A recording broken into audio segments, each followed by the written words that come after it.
Start कर दो।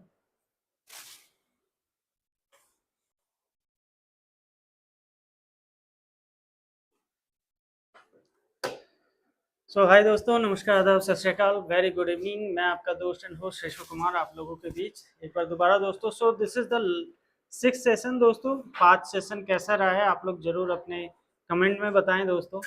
आप लोगों से तो काफ़ी प्यार मिला है लास्ट 5 सेशन में, 5 वीक में। जो भी हमने टॉपिक कवर किया है अलग अलग लोकेशन से रिलेटेड, आप लोगों की जो भी क्वेरीज थी रिस्पॉन्ड किया है मैंने कि मैं पूरे ट्रांसपेरेंट एंड अनबाइज्ड आप लोगों को इन्फॉर्मेशन प्रोवाइड करूं, जो भी आपकी रिक्वायरमेंट थी उसको फुलफिल करूं। दोस्तों आज का जो टॉपिक है वो मेरा फेवरेट लोकेशन है।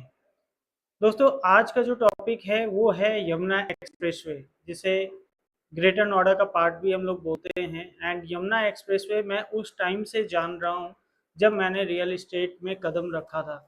बात करता हूँ मैं अगर आज से लगभग 14 साल पहले 2012-13 के, तो उस टाइम से मैं यमुना एक्सप्रेसवे बहुत अच्छी तरीके से मैंने देखा है कि किस तरीके से डेवलपमेंट इंक्रीज हुई है, किस तरीके से अलग अलग गवर्नमेंट के टाइम पे यहाँ पे किस तरीके के फेजेस रहे हैं, किस तरीके का यहाँ पे चीज़ें चेंज हुई है।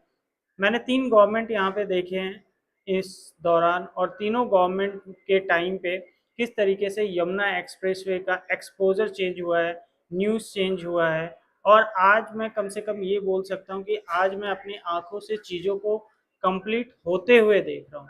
2012-13 का टाइम वो टाइम था दोस्तों जब यमुना एक्सप्रेसवे की यूएसपी बताता था कि क्यों यहाँ पे इन्वेस्टमेंट करना चाहिए, जिसके वजह से यहाँ पे एप्रिसिएशन मिलेगा। और यहाँ पे ये सब चीज़ें आने के बाद प्राइस बिल्कुल चेंज हो जाएगा। और जैसे ही नोएडा इंटरनेशनल एयरपोर्ट, जिसे हम लोग जेवर के नाम से जानते थे, जेवर इंटरनेशनल एयरपोर्ट के नाम से जानते थे, वो बनने की प्रक्रिया स्टार्ट हुई, बिडिंग स्टार्ट हुआ, ज्यूरिक कंपनी को ये टेंडर गया। उसके बाद किस तरीके से काम स्टार्ट हुआ, उसके बाद किस तरीके से किसानों को मुआवजा मिलना स्टार्ट हुआ, उससे पहले ही डॉक्यूमेंटेशन वर्क हुआ। तो 2017 में जब योगी गवर्नमेंट आई तो उसके बाद काफ़ी कुछ चेंजेस हुआ है यमुना एक्सप्रेसवे में। बताने को दोस्तों यमुना एक्सप्रेसवे में इतनी एबंडेंस चीज़ें हैं कि अगर मैं एक एक करके सबको डिफाइन करना स्टार्ट करूं, डिटेल्स में बताना स्टार्ट करूं, तो शायद 5, 7, 10 घंटे भी कम लग जाएं। लेकिन अगर मैं शॉर्ट में बात करूं दोस्तों, तो मैं बिल्कुल आपको दावे के साथ कह सकता हूं, यमुना एक्सप्रेसवे एक गोल्डन अपॉर्चुनिटी है उन सभी लोगों के लिए जिन लोगों ने दिल्ली, गुड़गांव जैसे लोकेशन को बनते हुए, उभरते हुए देखा है। और आज के टाइम पे करंट सिचुएशन पे वो पछताते हैं कि काश हमने भी 10 साल, 15 साल, 20 साल पहले इन्वेस्टमेंट किया होता, तो आज भी हम उस लेवल पे होते जिस लेवल की कामना सभी लोग करते हैं कि प्रॉपर्टी से पैसा बनाया जाए, प्रॉपर्टी का एक्सपोजर लिया जाए, एप्रिसिएशन लिया जाए, एक रेंटल इनकम क्रिएट किया जाए, और साथ ही साथ प्रॉपर्टी के सहारे अलग अलग बिजनेस को भी खड़े किया जाए। ये सभी कुछ मुमकिन है दोस्तों, अगर सिर्फ एक स्टेटमेंट आप मान लें। बड़े बुजुर्गों ने कहा है, अगर आप राइट टाइम पे राइट डिसीजन लेते हैं और राइट लोकेशन पे पहुंचते हैं, और ये तीनों चीज़ें एक ही जगह कंप्लीट होती है, देन डेफिनेटली उस लोकेशन पे लगाया हुआ पैसा आपको काफ़ी फलता है, फूलता है दोस्तों। दोस्तों मैं बिल्कुल श्योर हूँ कि यमुना एक्सप्रेसवे को अगर मैं गोल्ड माइंस बोल दूं तो वो बिल्कुल गलत नहीं होगा। 2012 से लेकर के 2026 की बात कर रहा हूँ। आज 14 जून 2026 में हम लोग ये सेशन कवर कर रहे हैं और बात कर रहे हैं दोस्तों। सिर्फ आज रात खत्म होने के बाद कल जब सवेरा होगा तो जेवर के लिए, नोएडा, ग्रेटर नोएडा के लिए एक नया सवेरा होगा। इवन उन सभी लोगों के लिए एक नया सवेरा होगा जो लोग काफ़ी टाइम से वेट कर रहे थे, नोएडा इंटरनेशनल एयरपोर्ट के नाम पे इन्वेस्टमेंट कर रहे थे, उस पे पहली फ्लाइट कल लैंड होने वाली है। 26 शहरों के लिए फ्लाइट यहां से निकलने वाली है दोस्तों। डेट याद रख लीजिए 15 जून। 16 जून की सुबह आप लोगों के घर पे अगर न्यूज़पेपर आता है या कोई भी न्यूज़ चैनल को आप फॉलो करते हैं, आई बेट यू ऐसा कोई न्यूज़पेपर नहीं होगा, ऐसा कोई न्यूज़ चैनल नहीं होगा जिसपे आपको ये दिखाया जाएगा दो तरफ से पानी के फव्वारे डाले जा रहे हैं, उनका स्वागत किया जा रहा है और first flight Noida international airport पे लैंड हुई है। वो भी इतने इसमें कई सारे गवर्नमेंट्स ने अपना हाथ मिलाया है। जिन लोगों ने भी एयरपोर्ट में अपनी लैंड को दिया है, गवर्नमेंट को सपोर्ट किया है, ऐसे लगभग 52 फैमिलीज को गवर्नमेंट ने बुलाया है, इनवाइट किया है कि वो पहले फ्लाइट का मौका साथ में लें और उसका भाव लोगों को बताएं। दोस्तों ऐसे ही कई सारे दिग्गज नेता, साथ ही साथ बिजनेसमैन, ब्यूरोक्रेट्स, इन सभी लोगों का जमावड़ा होगा 15 जून 2026 की सुबह, जब पहली फ्लाइट नोएडा इंटरनेशनल एयरपोर्ट पे लैंड होगी। दोस्तों बहुत बड़ी अपॉर्चुनिटी है दोस्तों, ये कोई छोटी मोटी न्यूज़ नहीं है। नोएडा इंटरनेशनल एयरपोर्ट स्टार्ट होने का मतलब है उसके साथ साथ कितनी सारे और नेटवर्क बिजनेस जुड़े हुए हैं, कितने लोगों को रोजगार मिलेगा, कितनी सारी अपॉर्चुनिटी इंक्रीज होगी, कितने रियल एस्टेट वालों लोगों को बेनिफिट होगा जिन लोगों ने 10 12 15 साल से यहाँ पे इन्वेस्टमेंट किया था और इस दिन का इंतजार किया था, उसका इंतजार कल सुबह होते ही खत्म हो जाएगा। दोस्तों अभी बहुत कुछ बाकी है यमुना एक्सप्रेसवे पे होने को। यमुना एक्सप्रेसवे ऐसी चीज नहीं है दोस्तों जो 1 साल में और 2 साल में कंप्लीट हो जाए और खत्म हो जाए। ये पूरा का पूरा एक स्मार्ट सिटी डेवलप होने जा रहा है जहां पे residential, commercial, institutional, industrial, health care, जो भी चीज एक लाइफ को गो अहेड करने के लिए रिक्वायरमेंट होती है, वो सारी की सारी चीजों का संगम है यमुना एक्सप्रेसवे। जिस तरीके से आपने गुड़गांव को बसते हुए देखा है, नोएडा को बसते हुए देखा है, चंडीगढ़ को बसते हुए देखा है, हैदराबाद को बसते हुए देखा है, बेंगलोर को बसते हुए देखा है, दोस्तों आई बेट यू नेक्स्ट 5 साल यमुना एक्सप्रेसवे ही छाया रहेगा। और once Yamuna Express will be complete, then this is one of the finest city in India। मैं बिल्कुल अपने होशो हवास में अपने एक्सपीरियंस से आपको ये बात आज 14 जून 2026 को बता रहा हूँ। दोस्तों अगर ये वीडियो आप आज से 5 साल के बाद भी देखेंगे तो आप रिलेट कर पाएंगे कि जो मेरा नॉलेज है, एक्सपीरियंस है, जो हमने 10 12 14 सालों में गेन किया है, वो बिल्कुल भी फेल नहीं होगा। आज आप मेरी बात को गांठ मान लीजिए, अभी भी लेट नहीं हुआ है।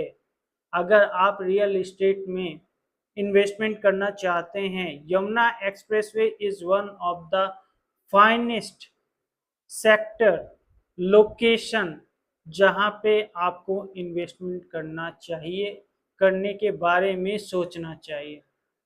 आप मुझे बता दीजिए क्या 2026 के टाइम पे वसंत कुंज, वसंत विहार, महिपालपुर, पालम विहार ऐसे लोकेशन पे जो बिल्कुल पॉश इलाका कहलाता हो या जो 15 किलोमीटर के दायरे में आता हो दिल्ली एयरपोर्ट से या गुड़गांव एयरपोर्ट से, क्या वैसे जगह पे आप 1.5 करोड़ 2 करोड़ के इन्वेस्टमेंट में एक अच्छा मकान बना सकते हैं, एक अच्छा रिटेल शॉप में इन्वेस्टमेंट कर सकते हैं, क्या एक स्मार्ट ऑफिस स्पेस में इन्वेस्टमेंट कर सकते हैं, और एल्स क्या आप अपने लिए इसी प्राइस सेगमेंट में एक प्लॉट में इन्वेस्टमेंट कर सकते हैं, या एक फुल्ली फर्निश्ड स्टूडियो अपार्टमेंट जो आज के टाइम में लगभग 50 लाख रुपए से लेकर के 80 लाख रुपए तक में अवेलेबल है यमुना एक्सप्रेसवे में।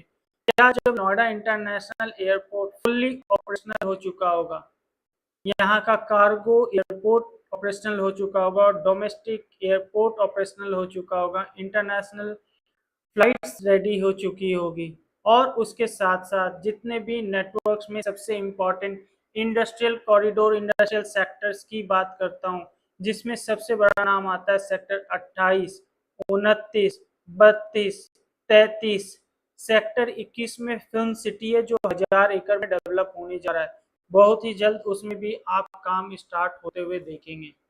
क्या दोस्तों, नेक्स्ट 5 सालों में जब ये सब चीजें धरातल पे आएगी, तब क्या आपके पास ऑप्शन बचेगा कि आप 1.5 करोड़ 2 करोड़ में अपने मन पसंदीदा कुछ अच्छा इन्वेस्टमेंट यमुना एक्सप्रेसवे में कर लें? मैं आपको लिख करके कोरे कागज पे दे सकता हूँ, ये टाइम वापस नहीं आने वाला है। Right time is today. अगर आज आपने एक अच्छा इन्वेस्टमेंट डिसीजन नहीं लिया, ये टाइम वापस नहीं आने वाला है।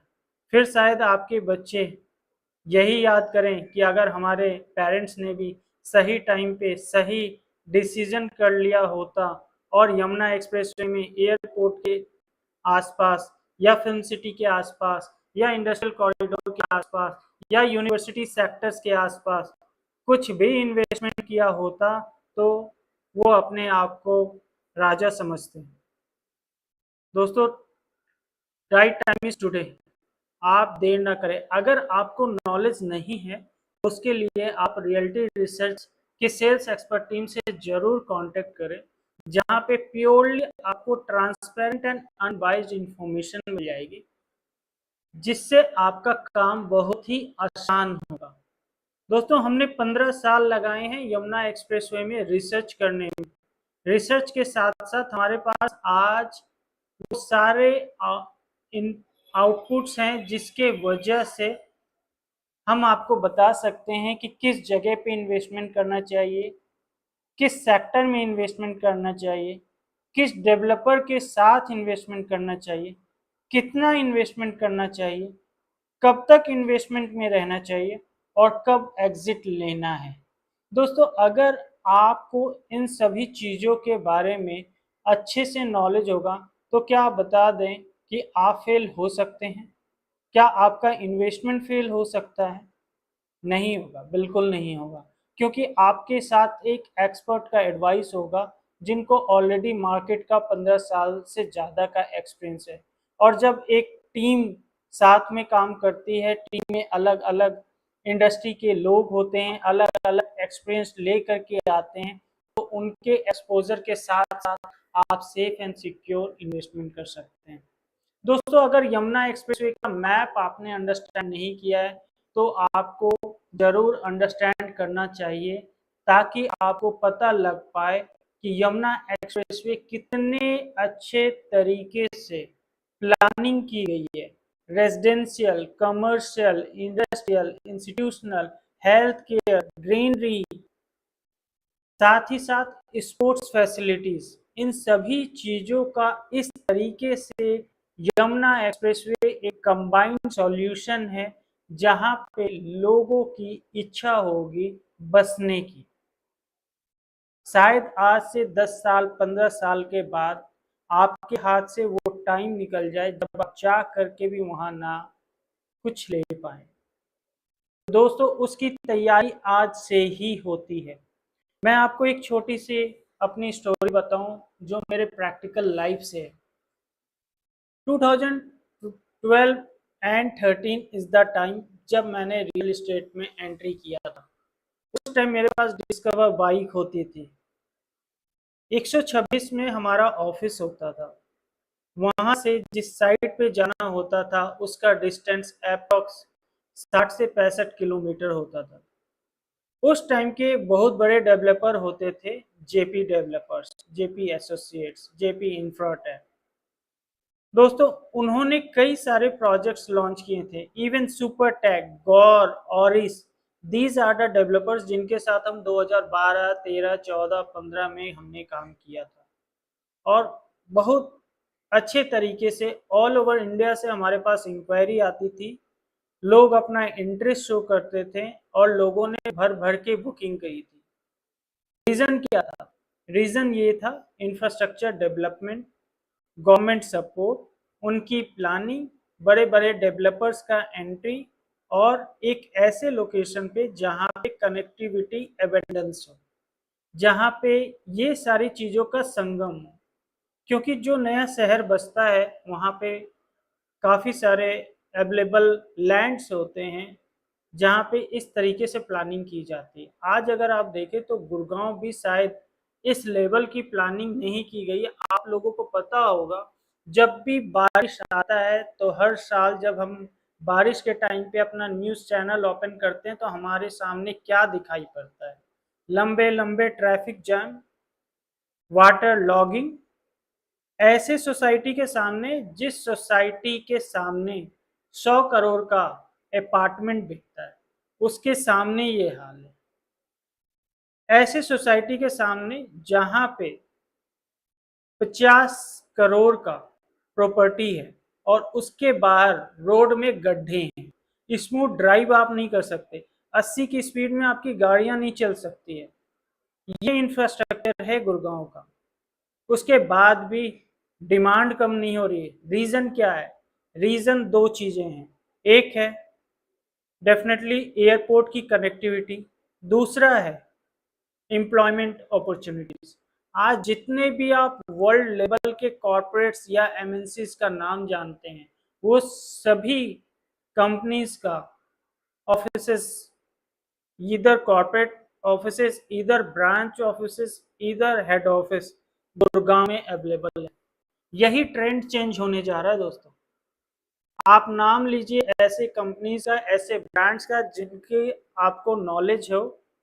मैं आपको दावे के साथ बता सकता हूं कि उन्होंने यमुना एक्सप्रेसवे, ग्रेटर नोएडा, इन दो जगह में से कहीं ना कहीं लैंड परचेस किया है लास्ट 5 सालों में, और नेक्स्ट 5 सालों में उनका इंफ्रास्ट्रक्चर बिल्डिंग बन करके तैयार हो जाएगा। अगर मैं नाम लूं, Infosys, Capgemini, Google, Microsoft, Oracle, adobe, और भी बहुत सारे नाम हैं। इस नाम के थ्रू ही आप समझ सकते हैं कि अगर ऐसे नाम नोएडा में एंटर कर रहे हैं तो उनका क्या विजन है, क्यों वो यहाँ पे इन्वेस्टमेंट करें। अभी तो हम लोग सिर्फ यमुना एक्सप्रेसवे की ही बात कर रहे हैं। क्या दोस्तों आपने इंडिया के जो सबसे अच्छी सिटीज हैं, मैं बात करूं बैंगलोर, हैदराबाद, चंडीगढ़, मोहाली, क्या वहां पे आपने कभी सुना है कि जापानीज सिटी डेवलप हो रहा है, कोरियन सिटीज डेवलप हो रहा है, यूएस सिटीज डेवलप हो रहा है? नहीं सुना होगा। लेकिन ये सब कुछ आप होते हुए देखेंगे नेक्स्ट 10 सालों में Yamuna express way, bullet train, metro, rapid rail, और भी कई सारे ऐसे हाईवेज एंड एक्सप्रेसवेज जो कि यमुना एक्सप्रेसवे को आपस में जोड़ता है। ये सारी चीजें आप नेक्स्ट 10 सालों में होते हुए देखेंगे। जिस तरीके से हमने 10 साल में यमुना एक्सप्रेसवे इस लेवल पे पहुंचते हुए देखा है, और आज जो मैं बोल रहा हूँ, ये सारी इंफ्रास्ट्रक्चर नेक्स्ट 10 सालों में होते हुए अपने आंखों से देखूंगा, आप लोग भी देखेंगे। तो दोस्तों जब ये सारा शहर इस लेवल पे बस जाएगा, तब क्या हाल होगा यहाँ पे रियल एस्टेट का? क्या ऐसी जगह पे आप नहीं बसना चाहेंगे? क्या ऐसे उभरते हुए जगह पे आप नहीं इन्वेस्टमेंट करना चाहते हैं आज के टाइम में, जहाँ पे सारे ऐसे डेवलपर्स हैं जो रेनॉन डेवलपर्स हैं, जिन्होंने पास्ट बैकग्राउंड में काम किया है, डिलीवर किया है, और आज आपके सामने एक अपॉर्चुनिटी पेश कर रहे हैं कि इस अपॉर्चुनिटी का फायदा आप सही टाइम पे रहते हुए ले लें। दोस्तों ये सारी चीजें होने वाली है। विजन की बात कर रहा हूँ, जो विजन की बात आज से 10-12 साल पहले किया था, वो विजन पहला स्टेप कल कंप्लीट होने जा रहा है 15 जून 2026 को, जब पहली फ्लाइट लैंड करेगी यमुना एक्सप्रेसवे पे।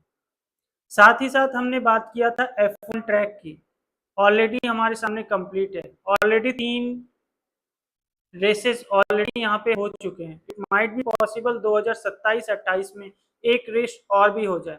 आपको अगर पता ना हो तो मैं आपके नॉलेज के लिए बता दूं दोस्तों, F1 ट्रैक किसी भी कंट्री में एक ही होता है। आप चेक कर लें इस रिकॉर्ड को, जिस जगह पे भी बना हुआ है, जिस कंट्री में भी बना हुआ है, आज तक एक ही बना हुआ है। एक कंट्री में 2 F1 ट्रैक कभी नहीं बना है आज तक। चाहे वो मैं दुबई की बात करूं, सिंगापुर की बात करूं, मलेशिया की बात करूं, चाइना की बात करूं, या और भी कई ऐसे कंट्रीज होंगे। दोस्तों, ये अपॉर्चुनिटी गवाइए मत, बार बार मौका नहीं मिलता है।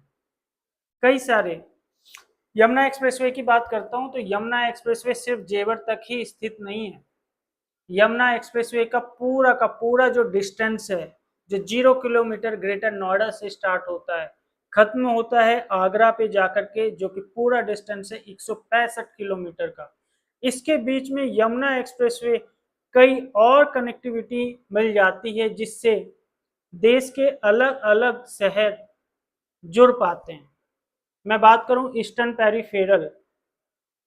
पेरिफेरल और यमुना एक्सप्रेसवे का एक ऐसा संगम है जो एक तरफ आपको हरियाणा, पंजाब, दूसरी तरफ हिमाचल, उत्तराखंड को जोड़ देता है। ऐसे ही आगे चलते हुए अगर मैं बात करता हूं तो आगरा एक्सप्रेसवे के फर्दर डेवलपमेंट जो हुई है वो लखनऊ एक्सप्रेसवे की हुई है, वो भी 600 किलोमीटर का डिस्टेंस है।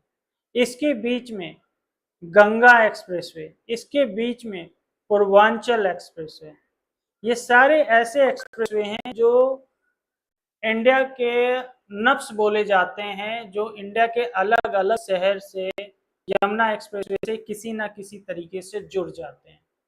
और दोस्तों, जब इस लेवल पे हमारे माननीय मंत्री जी नितिन गडकरी जी काम कर रहे हैं, किस लेवल पे काम कर रहे हैं आप सभी लोगों को पता होगा। जहां पे भी इंफ्रास्ट्रक्चर ग्रोथ होता है वहां पे कई जीवन की शुरुआत होती है और कई जीवन अच्छे तरीके से फल फूल पाता है। आज अगर 15 जून 2026 में नोएडा इंटरनेशनल एयरपोर्ट स्टार्ट हो रहा है दोस्तों, तो इसके सहारे कई और बिजनेस चलेंगे, चाहे वो कैब की बात हो, बस पब्लिक ट्रांसपोर्ट की बात हो, कितने लोगों की नई जॉब की बात हो, और मैनी थिंग्स जिसको मैं शायद अभी एक्सप्लेन नहीं कर पा रहा हूँ शब्दों में।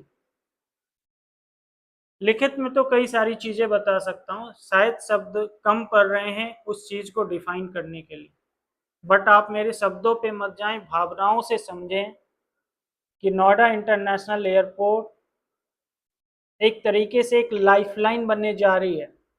दिल्ली एनसीआर में 100 किलोमीटर के डिस्टेंस में दूसरा एयरपोर्ट, एशिया का सेकेंड लार्जेस्ट एयरपोर्ट, वर्ल्ड का 4th लार्जेस्ट एयरपोर्ट, ऐसा एयरपोर्ट स्टार्ट होने जा रहा है 15 जून 2026। आज की रात खत्म होते ही एक नया सवेरा स्टार्ट होगा, जिसके साथ में शायद कई ऐसे डेवलपर, ऑनगोइंग डेवलपर्स हैं जो अपना प्राइस, जैसे जैसे फ्लाइट ऊपर जाएगी वैसे वैसे उनके प्राइस ऊपर जाएंगे। तो आपको डिसाइड करना है कि आप बढ़ते हुए प्राइस में एंटर करेंगे या सही टाइम पे एंटर कर जाएंगे। चलिए दोस्तों, ये तो बात हो गई नोएडा इंटरनेशनल एयरपोर्ट से रिलेटेड।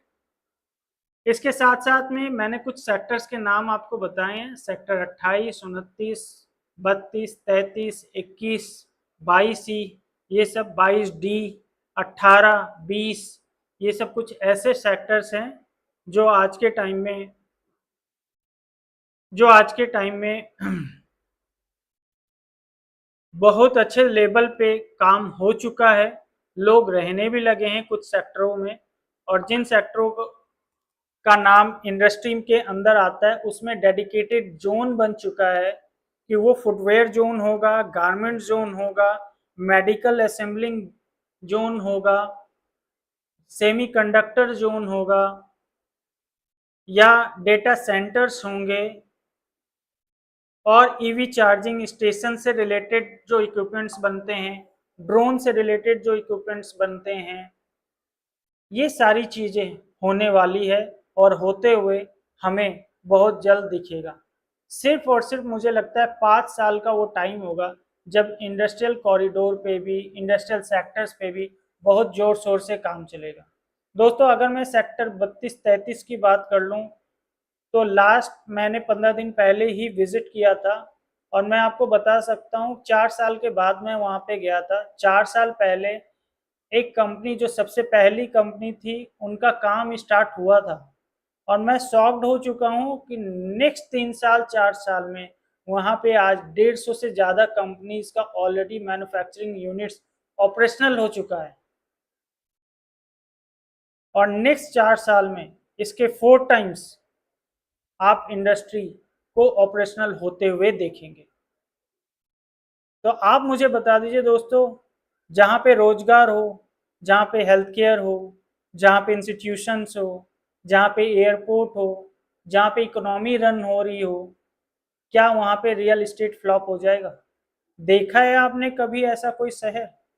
देखा हो तो कमेंट करके जरूर बताइए, और नहीं देखा हो, इन्वेस्टमेंट करने का प्लान कर रहे हैं, तो दिए हुए नंबर पे जरूर संपर्क कर लें। एक चीज का तो वादा जरूर कर सकता हूँ, मिलेगा आपको transparent and unbiased information without any साफ सफाई, जो है वो मिलेगा, प्योर जानकारी, किस्मत आपकी।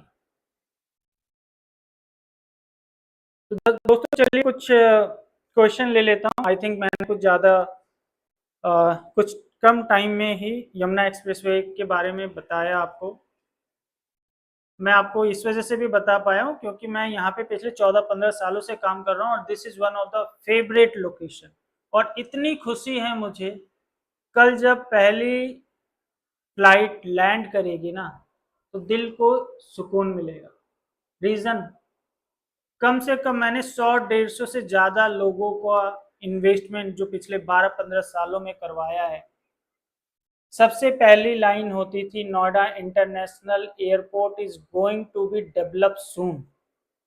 This is the statement, and this statement gives you opportunity for the investment where your price is going to be rise same like flight departure।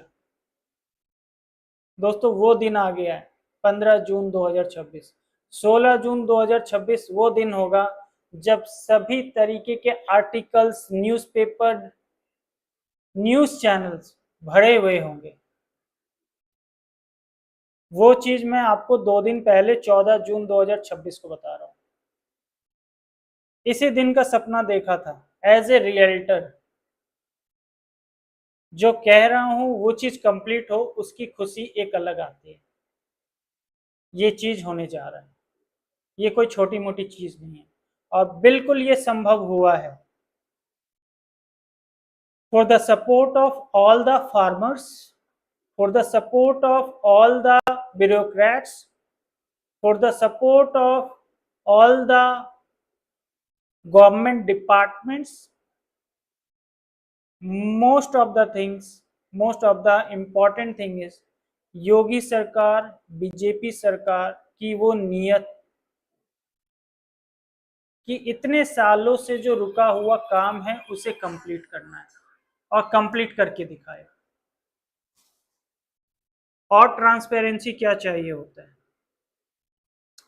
So kudos for all of them, जिनके वजह से ये काम complete होने जा रहा है। तो दोस्तों एक क्वेश्चन ये आया, यमुना एक्सप्रेसवे इन्वेस्टमेंट कहाँ करना चाहिए, किस प्राइस में करना चाहिए, प्लॉट का ऑप्शन देख रहे हैं।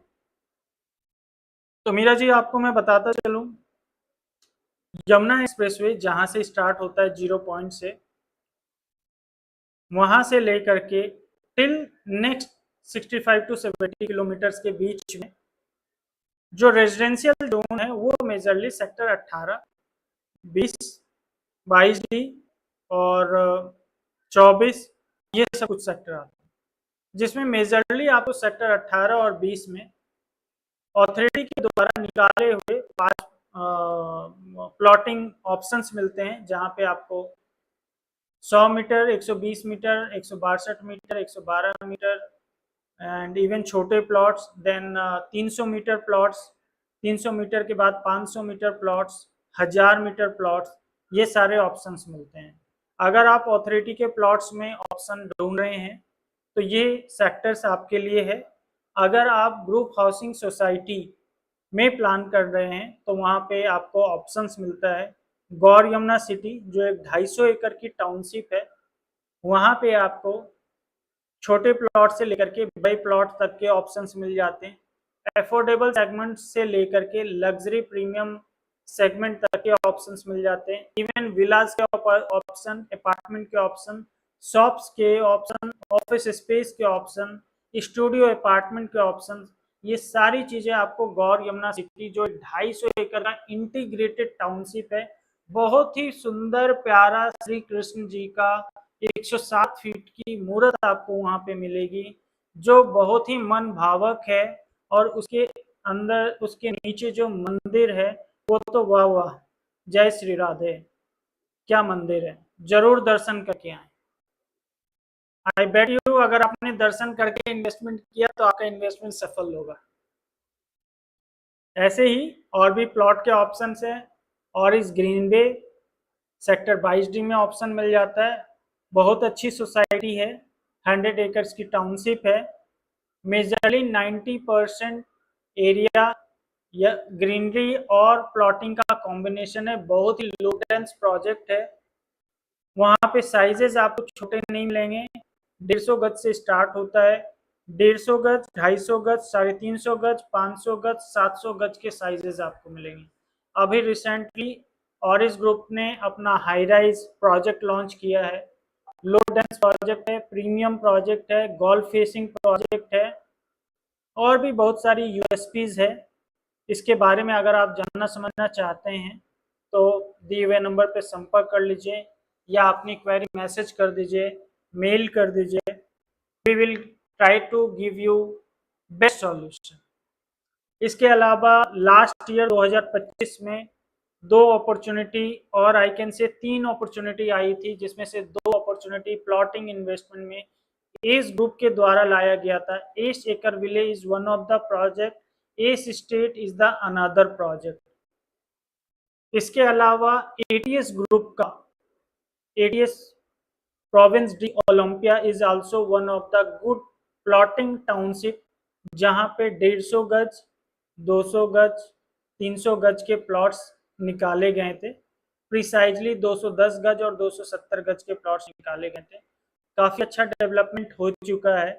ऑलमोस्ट 60% लोगों ने पेमेंट कर भी चुके हैं। अब वहाँ पे रीसेल स्टार्ट भी हो गई थी। अब वो प्राइम टाइम आया है जब लोग अपने इन्वेस्टमेंट का प्रीमियम गेन करेंगे नेक्स्ट 6 महीने से 1 साल, 1.5 साल, 2 साल तक। जिन लोगों ने भी इन्वेस्टमेंट किया था 2025 में, अगर आपको आज कोई फाइनेंस की रिक्वायरमेंट नहीं है तो मैं आपको एडवाइस सलाह दूंगा कि नेक्स्ट 2 साल और अपने इन्वेस्टमेंट को बचा लीजिए। आप कम से कम अपने इन्वेस्टमेंट का 4 टाइम्स के साथ एग्जिट कर पाएंगे। प्लॉटिंग ऑप्शंस यमुना एक्सप्रेसवे पे बहुत ज़्यादा नहीं है दोस्त। गेटेड सोसाइटी की अगर मैं बात करूं, यमुना अथॉरिटी की बात नहीं कर रहा हूं, तो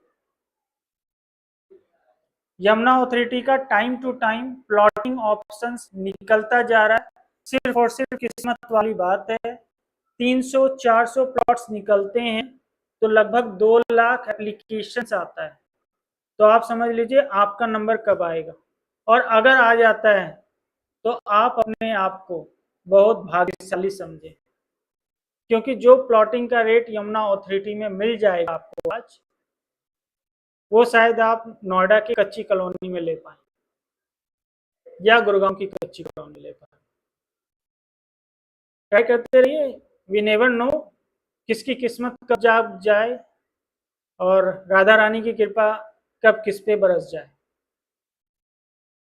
तो जैसी आपकी रिक्वायरमेंट, जैसा आपका बजट, वैसा प्रोडक्ट अवेलेबल है यमुना एक्सप्रेसवे में। तो मीरा जी, ये था मेरा रिप्लाई आपके क्वेश्चंस पे। एक साहब ने इंक्वायरी किया है, sir can I find A shop with in 5 kilometre of the airport for business purpose and what will be it's price. Sir बहुत अच्छा क्वेश्चन किया। आपके क्वेश्चन से रिलेटिव इंफॉर्मेशन बता देता हूँ। सर जिस तरीके से यमुना एक्सप्रेसवे की प्लानिंग है ना, सेक्टर 22D तक ही हाई राइज के ऑप्शन है। जब आप नोएडा से टुवर्ड्स मथुरा, वृंदावन, आगरा की तरफ जाते हैं, लेफ्ट हैंड साइड में एयरपोर्ट बना है, राइट हैंड साइड में सारे रेजिडेंशियल कमर्शियल हैं, लेफ्ट हैंड साइड में भी रेजिडेंशियल कमर्शियल है till sector 22D। Then after sector 21 आ जाता है, जो कि 1000 एकड़ का फिल्म सिटी बनने जा रहा है। उसके बाद सेक्टर 29, 32, 33 और भी कई सारे सेक्टर्स बनने वाले हैं जो कि इंडस्ट्रियल से रिलेटेड है। उसके बाद एयरपोर्ट आता है सर।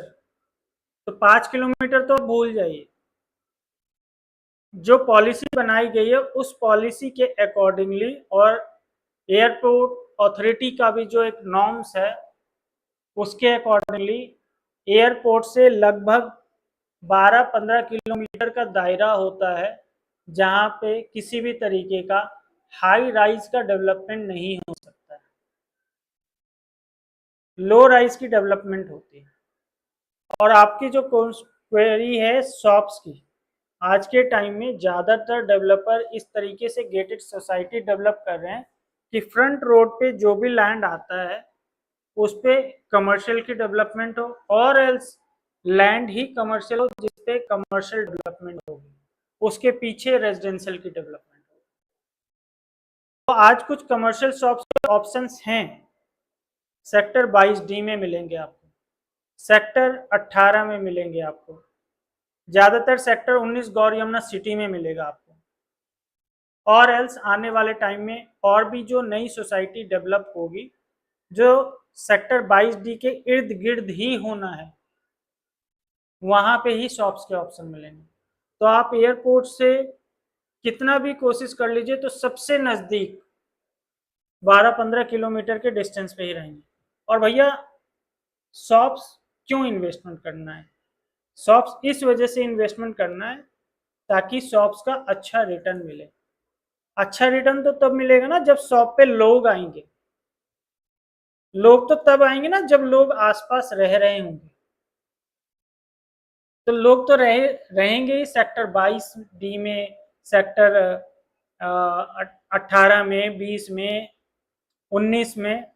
तो जहाँ रेजिडेंशियल वहाँ कमर्शियल, तो जहाँ पे भी अच्छा रेजिडेंशियल आप देखें वहाँ पे आप शॉप में इन्वेस्टमेंट कर सकते हैं।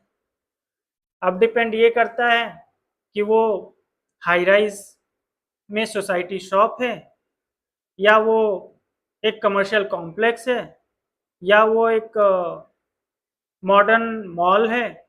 ये सारे ऑप्शंस में आपको शॉप्स के ऑप्शन मिलते हैं जहाँ पे इन्वेस्टमेंट कर सकते हैं। अगर इस रिप्लाई पे आपका क्वेश्चन कंप्लीट हो गया हो तो बहुत अच्छी बात है सर। इससे ज़्यादा कुछ जानना चाहते हैं तो हम आपके सर्विस के लिए अवेलेबल हैं। हमें याद करें, हमारे सेल्स एक्सपर्ट टीम आपकी रिक्वायरमेंट को समझते हुए बेस्ट टू बेस्ट एडवाइस आपको प्रोवाइड करेगी। I hope this give U A clear instruction. Next question आया है sir, which location would be best for investment in Noida? Ma'am Noida में सारे लोकेशन अच्छे हैं, डिपेंड ये करता है कि आपको किस तरीके का इन्वेस्टमेंट करना है, किस बजट में इन्वेस्टमेंट करना है। आज के टाइम में बजट इम्पॉर्टेंट हो गया है, जैसा बजट होगा वैसा लोकेशन होगा और वैसी चीज़ आपको मिल सकती है। ये कुछ ऐसा ही है जैसा मान लीजिए आप एक मोबाइल लेने के लिए एक शोरूम में गए, आपके सामने बहुत सारे डिस्प्ले लगे हुए हैं, वहाँ पे जो सेल्समैन होगा वो सबसे पहले आपसे यही पूछेगा कि मैम आपका क्या बजट है और किस बजट में आप शॉप फ़ोन लेना चाहते हैं, या किन किन फीचर्स और बेनिफिट्स होने चाहिए उस फ़ोन में। आप फीचर्स बताइए, वो दाम बताएगा। आपका जो बजट होगा उस बजट के अकॉर्डिंगली आप अपने प्रोडक्ट को सेलेक्ट कर सकते हैं। ऐसा ही होता है रियल एस्टेट में भी, everything depends upon your budget. अगर आपको लोकेशन अच्छा चाहिए, प्राइम प्रोडक्ट चाहिए, तो उसके लिए आपको अच्छा पे भी करना होगा। हमारे पास कुछ अच्छे ऑप्शंस हैं इन्वेस्टमेंट के पॉइंट ऑफ व्यू से, इधर इट इज़ अंडर कंस्ट्रक्शन, इधर it is ready to move in. आप हमारे टीम से जरूर संपर्क कर लें।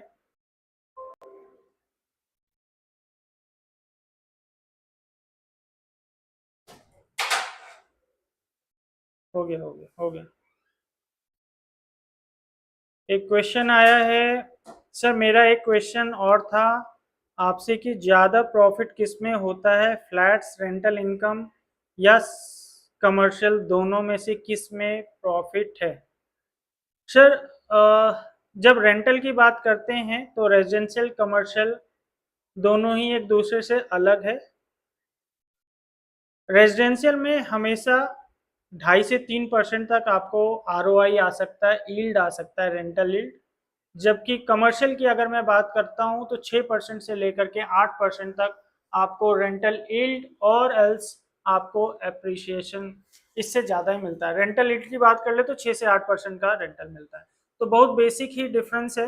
लेट सपोज अगर आपने 50 लाख रुपए का रेजिडेंशियल प्रॉपर्टी 2 BHK में इन्वेस्टमेंट किया है तो उसमें आपको हार्डली 12 से 15 हज़ार रुपए या मैक्सिमम 20 हज़ार रुपए तक का रेंट मिल सकता है।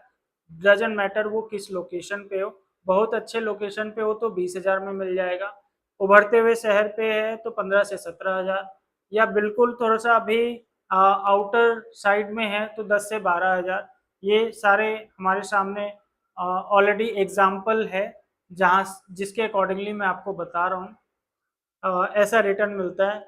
यही अगर मैं कमर्शियल की बात कर लूँ तो कमर्शियल का सबसे इम्पोर्टेंट पार्ट यही होता है कि जिस जगह पे आपका कमर्शियल शॉप है उस जगह पे कितना फुटफॉल है, कितने लोग रहते हैं और वहाँ पे कमर्शियल की कितनी डिमांड है। जिस चीज़ की भी डिमांड होगी वो उसका रिटर्न अच्छा ही मिलेगा। अगर आपने 50 लाख रुपए का एक 200 स्क्वायर फीट का भी शॉप लिया, खोला है या रेंट पे दिया है, वहाँ पे या तो मोबाइल के शॉप चल रहे हैं, या तो लैपटॉप रिपेयर के चल रहे हैं, या तो प्रिंटिंग का चल रहा है, या तो ऐसे कि कोई पनवारी का चल रहा हो, कोई छोटा सा कैफे हो, या कुछ भी ऐसा हो, तो वो बेयर मिनिमम आपको 40 से 50 हज़ार रुपए का रिटर्न रेंटल। धर्मपाल बत्रा जी जानना चाहते हैं sir, please do a live discussion about Dholera Gujarat. Sir बहुत बहुत आभार कि आपने एक क्वेश्चन बोला है कि लाइव सेशन जो कि गुजरात में हो और धोलेरा के बारे हो। सर मैं आपको प्रॉमिस करता हूँ वो टाइम बहुत ही जल्द आएगा। जैसे जैसे आज हमारा छठा लाइव सेशन है, आपने देखा होगा आज से पहले जो हमने 5 लाइव सेशन किए हैं वो पर्टिकुलर हमने लोकेशन वाइज किया है। Noida extension, central Noida, Noida expressway, greater Noida, इस तरीके के लोकेशन को हमने आ, बताया है कि वहाँ के प्रॉस कॉन्स क्या हैं, किस तरीके की प्रॉपर्टीज चल रही है, क्या रेट चल रहा है, किस किस तरीके के डेवलपर हैं, इन सभी चीज़ों के बारे में बात करी। आज जो हमने बात किया सर वो यमुना एक्सप्रेसवे के बारे में बात किया। यमुना एक्सप्रेसवे इस वजह से क्योंकि पिछले 12, 14, 15 सालों से मैं यमुना एक्सप्रेसवे देख रहा हूँ कि किस तरीके की डेवलपमेंट हो रही है, कैसे स्टार्ट हुआ था। एक होता है ना कि आपका जो बच्चा होता है वो आपकी मेमोरी में ना, आप बूढ़े भी हो जाते हैं ना, तब भी वो आपकी मेमोरी में जब उसके बारे में कोई बात करेगा ना तो उसके सामने पूरी की पूरी छवि आ जाती है। कैसे उसका बर्थ हुआ, कैसे वो उंगली पकड़ के चलता था, क्या वो खाना पसंद करता था, क्या वो खेलना पसंद करता था, क्या उसकी सबसे अच्छी टॉयज थी, कैसा उसका पहला स्कूल का दिन हुआ था, कैसे उसने अपनी 10th कंप्लीट करी थी, कब वो गिर गया था, कब उसे अचीवमेंट मिली थी, सर्टिफिकेट मिला था, मेडल मिला था, है ना। तो आज मेरे लिए यमुना एक्सप्रेसवे वही है, क्योंकि वो डिस्कवर बाइक से लेकर के उस बाइक में क्लाइंट को पीछे बैठा करके इवन 8:30 बजे 9 बजे रात को साइट पे, एक्सकेवेशन वाले साइट पे खुद का सेल्फी लेकर के अपने बॉस को भेजना कि 8:30 9 बजे रात को मैं साइट विजिट करवा रहा हूँ।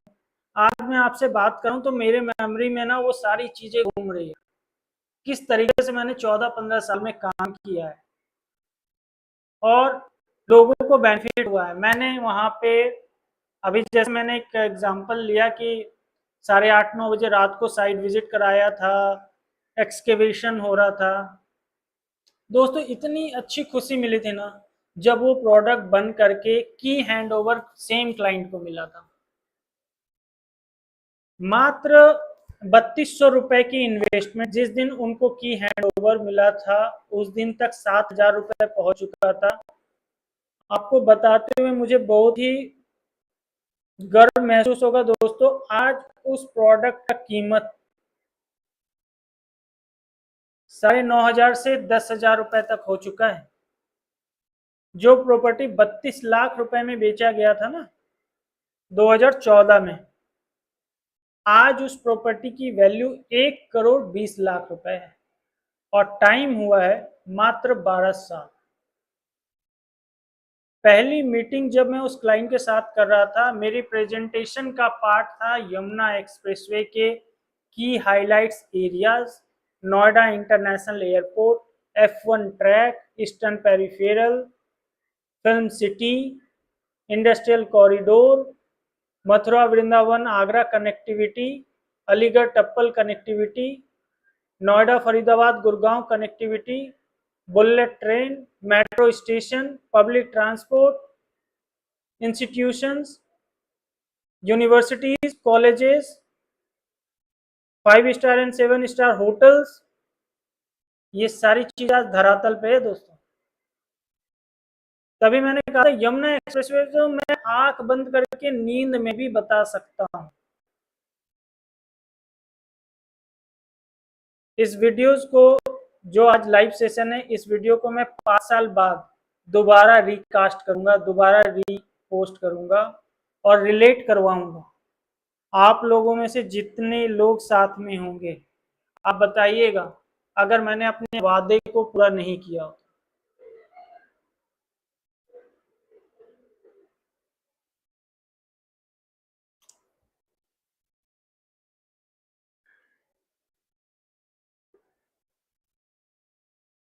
तो दोस्तों धोलेरा से कहीं और डाइवर्ट हो गया था, तो सर ने जो क्वेश्चन किया है धर्मपाल बत्रा जी ने, धोलेरा बहुत जल्द हमारे लाइव सेशन में आएगा। धोलेरा से पहले अभी बहुत कुछ प्लान्ड है, जुड़े रहे हैं हमारे साथ।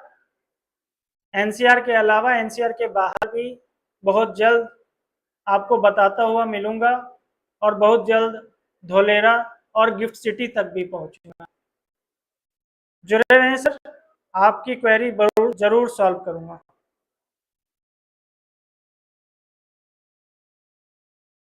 थैंक यू सर, आपका आशीर्वाद प्राप्त होता रहे, आप जैसे लोग साथ में बने रहें, आप भी ग्रो हों, हम भी ग्रो हों।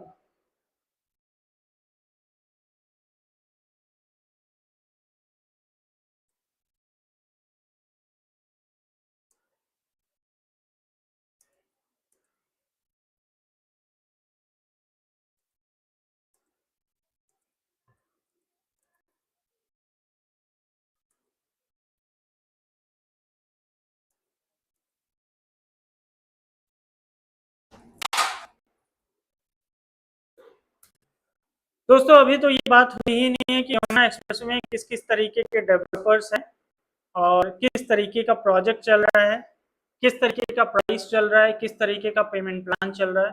तो दोस्तों आपको मैं बता दूं, sector 22D one of the finest sector बने जा रहा है।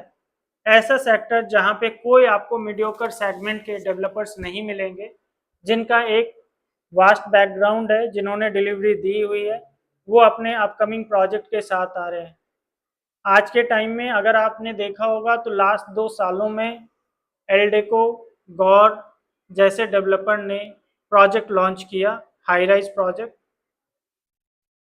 पूर्वांचल, अरिहन, वीवीआईपी, इस तरीके के डेवलपर्स के प्रोजेक्ट्स आए, मार्केट से बहुत अच्छा रेस्पॉन्स मिला।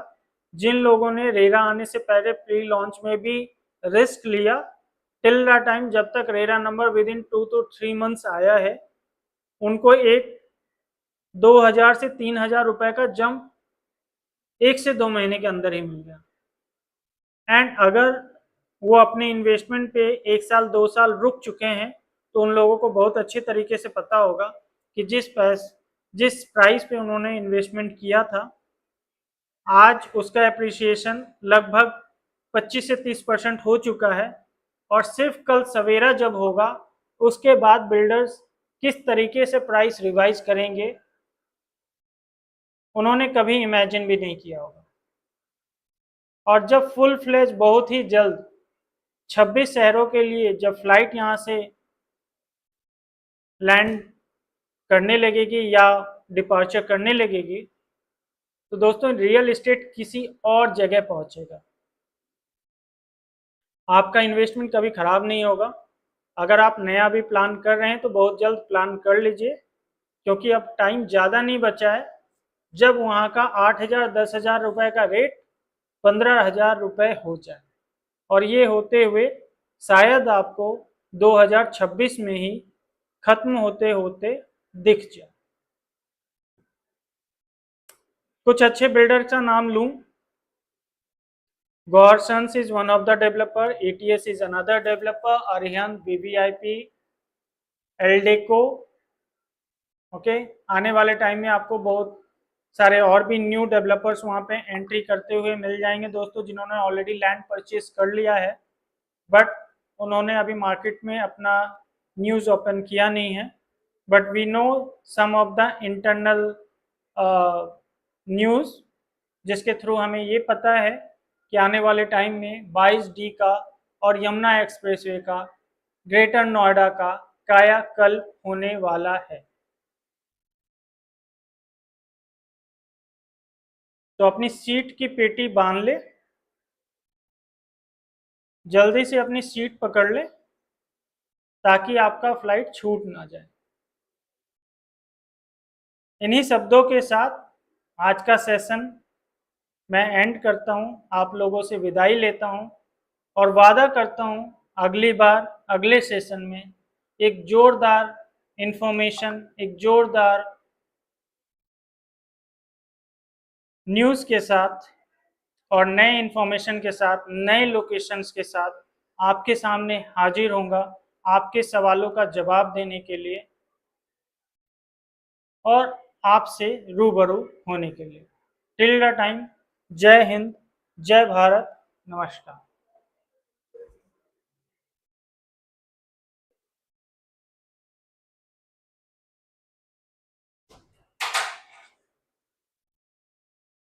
सर वो निशा गुस्सा हो रही है आपसे। बोले सर आपने कमेंट का जवाब नहीं दिया।